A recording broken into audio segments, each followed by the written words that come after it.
Assalamualaikum warahmatullahi wabarakatuh.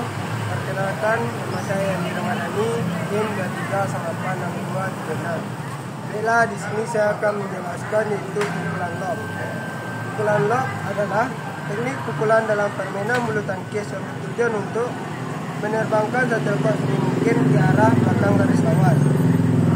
Pukulan lob memiliki beberapa tujuan, yaitu membuat lawan kesulitan mengembalikan setepak, mengatur ritme permainan, memberikan waktu untuk mengambil nafas, dan memberikan waktu untuk melakukan kuda-kuda.